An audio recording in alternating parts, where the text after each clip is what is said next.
लेकिन अचानक से रात के 12 बजे करीब पूरे हॉस्पिटल प्रेमिसेस में एकदम से चिल्लम चिल्ली शुरू हो गई, एकदम से वॉयलेंस शुरू हो गई। जब सुबह सबको उसकी बॉडी मिलती है तो पूरा स्टाफ, पूरा हॉस्पिटल साइलेंट। बताया जाता है कि वो मानसिक रूप से विकृत था, हैवान था। वो अपनी वाइफ को इतना मारता था, मतलब छोटी छोटी बातों में मारना। एक जो आई थिंक तीसरी जो वाइफ है उसकी, जो हाँ उसका मिसकैरेज, इतना मारा कि उसका तीसरे महीने में उसका मिसकैरेज हो गया।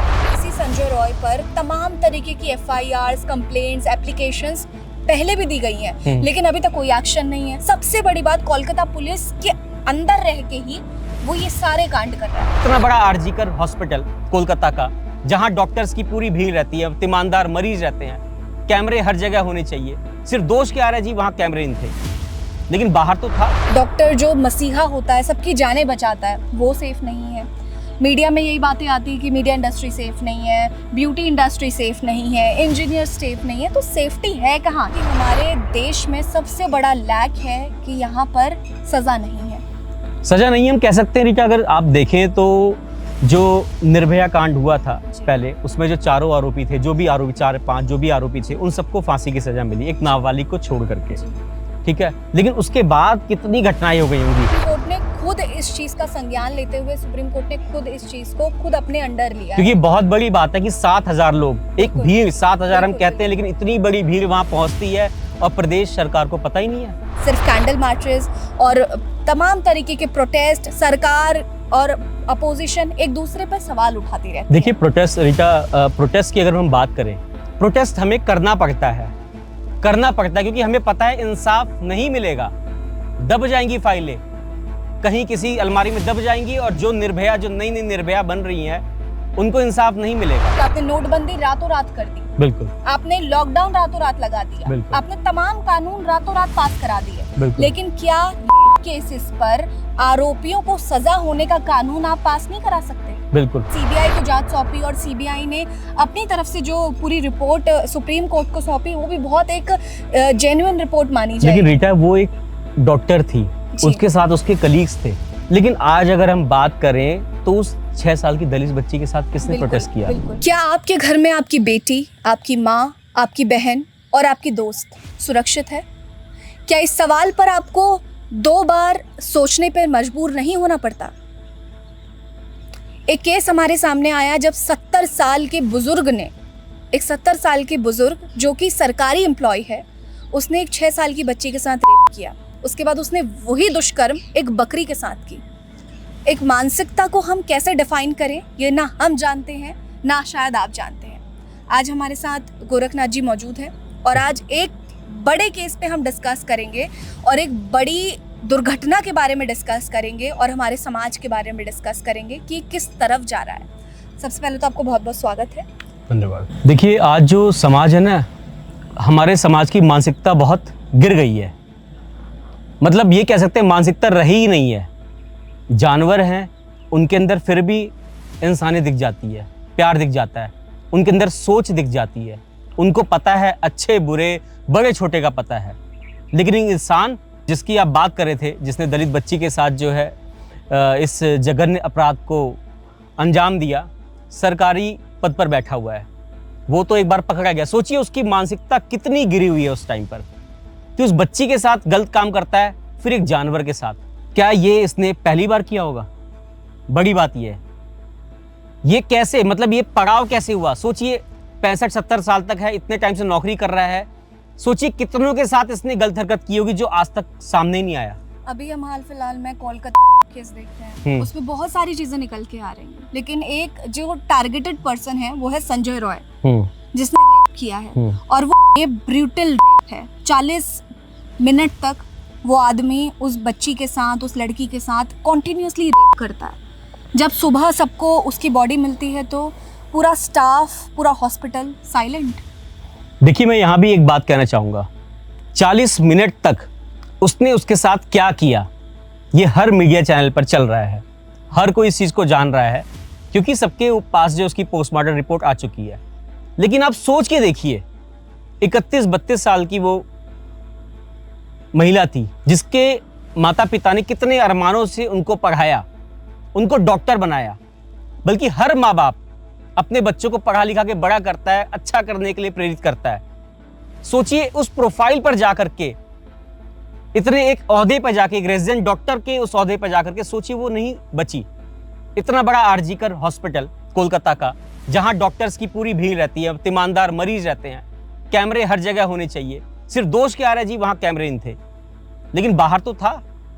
आखिर वो व्यक्ति जिसने इस अपराध को अंजाम दिया, 40 मिनट तक उनकी उंगली टूटी हुई थी।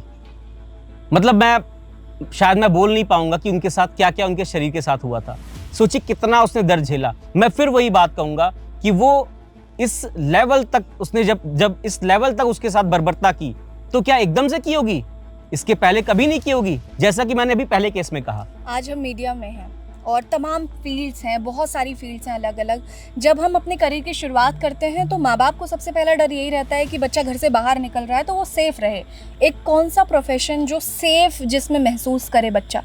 आप डॉक्टर ले लो, डॉक्टर जो मसीहा होता है, सबकी जानें बचाता है, वो सेफ़ नहीं है।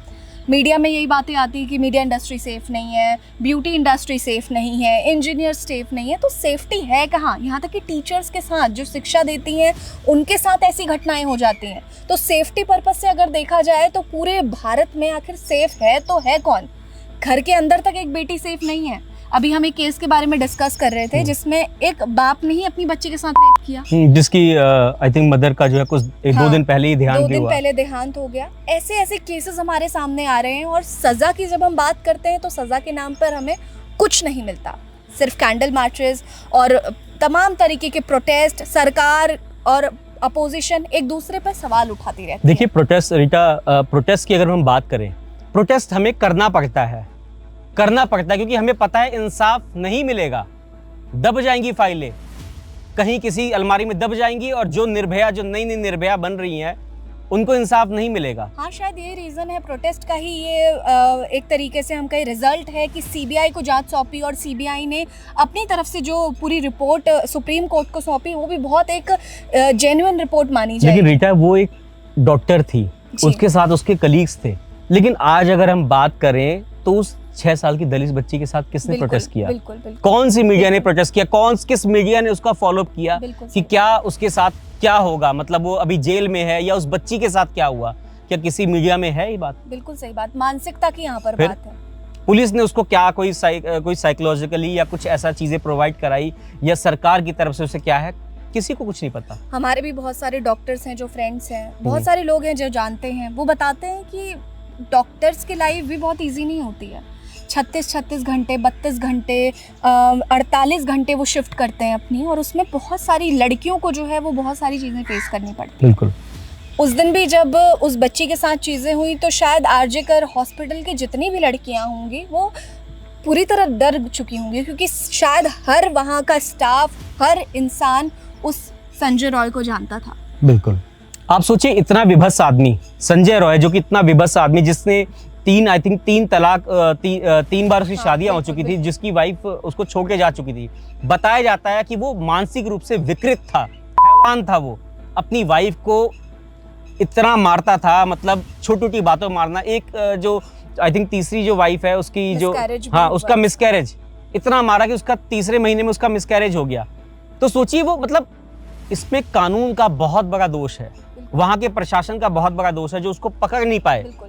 अभी मैं एक रिपोर्ट पढ़ रही थी जिसमें इसी संजय रॉय पर तमाम तरीके की FIRs, कंप्लेंट्स, एप्लीकेशंस पहले भी दी गई हैं, लेकिन अभी तक कोई एक्शन नहीं है। सबसे बड़ी बात, कोलकाता पुलिस के अंदर रह के ही वो ये सारे कांड कर रहा है। मैं जितने आप भी हैं रीटा, और जितने लोग, जितने हमारे दर्शक, हमारे भाई इस प्रोग्राम को देख रहे हैं, मैं बता दूं, कोलकाता पुलिस एक ऐसी पुलिस है जिससे आप कभी न्याय की उम्मीद कर ही नहीं सकते हैं। आप कोई भी केस उठा लीजिए, न्याय की उम्मीद मिलना नामुमकिन है। और शायद जो रेजिडेंट डॉक्टर जिसके साथ एक कांड हुआ, ये भी केस वो दबा जाती, बलि का बकरा बन जाता कोई और ये फिर भी बच जाता। अगर बीच में जितने भी उसके साथ के डॉक्टर्स नहीं प्रदर्शन करते, बिल्कुल। नहीं मीडिया एक होता, बिल्कुल। तो शायद इसमें भी सीबीआई को ये केस नहीं मिलता। लेकिन इसमें हमारे कोर्ट का बहुत बड़ा योगदान है, बहुत बड़ा, क्योंकि जिन्होंने- सुप्रीम कोर्ट ने खुद इस चीज का संज्ञान लेते हुए सुप्रीम कोर्ट ने खुद इस चीज को खुद अपने अंडर लिया है। क्योंकि बहुत बड़ी बात है कि 7,000 लोग, एक बिल्कुल। भीड़, 7,000 हम बिल्कुल, कहते हैं, लेकिन इतनी बड़ी भीड़ वहां पहुंचती है और प्रदेश सरकार को पता ही नहीं है। इस केस का जिक्र मैं करती हूँ। ये बात हो रही है आरजे कर हॉस्पिटल की, जब वहाँ एक साइलेंट प्रोटेस्ट का ऐलान किया गया पूरे हॉस्टल के बाहर, इवन पूरे देश में साइलेंट प्रोटेस्ट चल रहा था। सभी लोग बहुत शांतिपूर्वक प्रोटेस्ट कर रहे थे, लेकिन अचानक से रात के 12 बजे करीब पूरे हॉस्पिटल प्रेमिसेस में एकदम से चिल्लम चिल्ली शुरू हो गई, एकदम से वॉयलेंस शुरू हो गई। वॉयलेंस वॉइस के रूप में भी और तमाम तरीके से। आप देखिए, वहाँ के बच्चों ने बताया कि एक बैरिगेटिंग है, उस बैरिगेटिंग पे 50 लोग चढ़े हुए हैं और उस बैरिगेटिंग को संभालने वाला सिर्फ एक पुलिस वाला है। आप पुलिस फोर्स का सबसे बड़ा लैग देखिए, सरकार का सबसे बड़ा लैग देखिए। ये जो 7,000 लोग आए, ये ट्रक में भर के आए उस दिन। वो ट्रक में भर के आते हैं, वहाँ पर वॉयलेंस करते हैं, तोड़ फोड़ करते हैं और गर्ल्स हॉस्टल में घुसने तक की कोशिश करते हैं। मैं पूछता हूँ रीटा, क्या इतना आसान है? क्या दर्शकों से मैं एक बार कहना चाहूँ, क्या इतना आसान है? शायद ये आसान है, हाँ? इसीलिए इतने बड़े सेंसिटिव प्लेस में जहाँ पर एविडेंसेस मौजूद हैं, जो आपका जिसे कहेंगे क्राइम सीन है, वहाँ पर इतनी सारी चीजें हो गई। सबसे बड़ी बात प्रिंसिपल की आप देख लीजिए, खुद हॉस्पिटल के प्रिंसिपल ने वहाँ के जो बगल में ही जो रूम है, क्राइम सीन के बगल में रूम है, उसको मॉडिफिकेशन शुरू कर दिया। तो जब जो केस इतना हाई प्रोफाइल है, पूरे देश के डॉक्टर जहां एक हो गए, पूरे मतलब मैं वर्ल्ड की बात करूंगा, सबकी निगाहें इस केस पे थी, वहां पर सबूतों के साथ ऐसा छेड़छाड़। लेकिन जो ऐसे हत्याकांड होते हैं, जो गरीब दलितों के, हमारे जो ऐसे के घरों में होते हैं, तो कितनी आसानी से सबूत मिट जाते होंगे वहाँ पर। हम क्या उम्मीद करें वहाँ के लोकल थाने से या वहाँ से एसएचओ से? बस जी ठीक है, आरोपी पकड़ा गया, लेकिन उसके बाद क्या? उसके बाद उस बच्ची का क्या? उस बच्ची को कितनी, जो मानसिक रूप से शायद सारी जिंदगी गुजारेगी, अपना जी नहीं पाएगी शायद, उसको क्या सहायता मिलती है? उसका कुछ नहीं पता। एक खबर जाती है, फिर दूसरी खबर आती है, फिर तीसरी आती है। जब से ये वाला रेप केस हुआ है, आई थिंक 8th की रात को ये रेप केस हुआ, उसके बाद से लेकर अब तक ऑन टिप्स मेरे पास 25 रिपोर्ट्स ऐसी हैं जहां पर ब्रूटली रेप का केस आया हुआ है, जो रजिस्टर्ड केस हैं, जो मीडिया में हैं। अब आप सोचिए, जो मीडिया में केस है उससे हटके जो केस होंगे उसका हम सबको नहीं पता। कुछ केसेस दरवाजों के अंदर बंद हो जाते हैं, बंद कमरे में बंद हो जाते हैं, कुछ शर्म के मारे नहीं बोल पाते होंगे, कि लोक लाज से नहीं बोल पाते हैं। आप सिनेरियो देखिए कि हमारे देश में सबसे बड़ा लैक है कि यहाँ पर सजा नहीं है। सजा नहीं हम कह सकते हैं रीटा। अगर आप देखें तो जो निर्भया कांड हुआ था पहले, उसमें जो चारों आरोपी थे, जो भी आरोपी 4-5 जो भी आरोपी थे, उन सबको फांसी की सजा मिली, एक नाबालिग को छोड़ करके, ठीक है। लेकिन उसके बाद कितनी घटनाएं हो गई होंगी जिसकी गिनती नहीं है, अनगिनत है। ऑन रिकॉर्ड तो आई है, ऑफ रिकॉर्ड भी कितनी घटनाएं हुई, लेकिन सजा किसे मिली? वो क्यों डरे? नशा होता है, थोड़ी देर का सुरूर होता है, कर देते हैं। लेकिन जो विभत्स तरीके से करने वाले हैं, ये आज से नहीं कर रहे हैं। ये सोचिए, शुरुआत से सालों से कर रहे होंगे। वो तो इनका कांड पकड़ा जाता है एक टाइम पे आके, सोशल मीडिया का ज़माना है, मीडिया के लोग एक्टिव हैं, कि ये पकड़े जाते हैं, इनकी बातें सामने आ जाती है, डर नहीं है इनके अंदर। अब आप एक बात सोचिए कि हम इतने सारे केसेस देख रहे हैं, इतनी सारी रेप केसेस देख रहे हैं, इतनी सारी चीज़ें देख रहे हैं। अरब कंट्रीज़ में अगर हम चले जाते हैं, वो सबसे सेफ मानी जाती हैं। सिर्फ इसलिए मानी जाती है क्योंकि वहाँ कानून इतने सख्त हैं। अभी मैं पिछले दिनों इंस्टाग्राम पे एक पोस्ट देख रही थी जो बहुत तेज़ी से वायरल हो रहा था। तेलंगाना पुलिस ने जो एनकाउंटर कर दिया था, बिल्कुल, वो सबसे ज्यादा वायरल था। क्यों वायरल था? क्योंकि उसको सजा मिली। आज जो पोस्ट वायरल हो रहा है इंस्टाग्राम पे, वो ये है कि बहुत कैंडल मार्च आपने जला ली, अब वक्त है आरोपी को जलाने का। बिल्कुल ठीक, आरोपी को जलाने का यही वक्त है।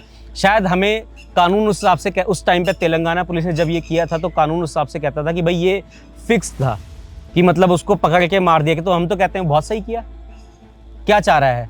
हो सकता है अभी भी उसकी पैरवी हो रही होती और वो जेल में बैठा हुआ रोटियां तोड़ रहा होता, और फांसी की सजा पता नहीं कब मिलती। कितनों को फांसी मिली, मैं पूछना चाहूंगा। उनके अंदर डर आए कैसे? क्या इतना आसान होता है? एक तरफ कोलकाता का जो केस है, वो पूरी मीडिया में एकदम फैला हुआ है, हमारे सर में दर्द है। मेरी खुद की बेटी पूछती है कि मैं बाहर पढ़ने नहीं जाऊंगी। सोचिए बच्चों पर किस तरीके का मानसिक दबाव है। आपके हमारे घर में ज़रूरतों की चीज़ें हैं, कुछ ऐसे भी गरीब लोग हैं, हमारे दलित भाई हैं, जहाँ पर जिनके घर जो बहुत आज हम कहें बहुत गांव में रहते हैं, उनकी सुरक्षा क्या, उनके बच्चों की सुरक्षा क्या, क्या भविष्य है, बिल्कुल। क्या वो सेफ होंगे? बिल्कुल। बहुत बड़ा सवाल है। कहते हैं कि कानून बदलने में बहुत वक्त लगता है, संविधान बदलने की बातें ये लोग बहुत जोरों शोरों से करते हैं, लेकिन सिंपल सी बात है, आपने सिंपल सी बात, आपने नोटबंदी रातों रात कर दी, बिल्कुल आपने लॉकडाउन रातों रात लगा दिया, बिल्कुल। आपने तमाम कानून रातों रात पास करा दिए, बिल्कुल। लेकिन क्या रेप केसेस पर आरोपियों को सजा होने का कानून आप पास नहीं करा सकते? बिल्कुल, ये बहुत बड़ी बात है। सरकार आपकी है, बिल्कुल। गवर्नमेंट आपकी है, पुलिस आपकी है, सब कुछ आपका, तो क्यों चेंज नहीं करवा सकते? बड़े बड़े अपराधियों को योगी सरकार ने, हम देखते हैं, घर गिरा देते हैं। एनकाउंटर करा है, विकास बिल्कुल। दुबे था अभी, उसका एनकाउंटर खुलेआम कर दिया, किसी और गाड़ी में था, कहीं और किसी और गाड़ी में पलटा मिला, एनकाउंटर कर दिया। बहुत सारी चीजें होती हैं, लेकिन ऐसे जो रेप कर रहे हैं, जो जघन्य अपराध कर रहे हैं, उनके अंदर डर नहीं है। ये बहुत बड़ा सवाल है और सरकार को मुझे लगता है इस पर एक्शन लेना चाहिए। कुछ ना कुछ ऐसा कानून पास करना चाहिए इनको बहुत कम समय में फांसी के तख्ते तक पहुंचाया जा सके। दोस्तों, आपको क्या लगता है, ऐसे अपराधियों को क्या सजा देनी चाहिए, क्या सजा मिलनी चाहिए?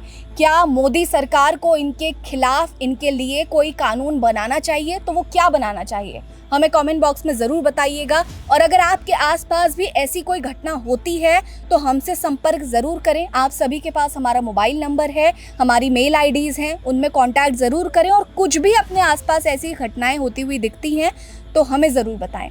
बने रहिए हमारे साथ। जय भीम।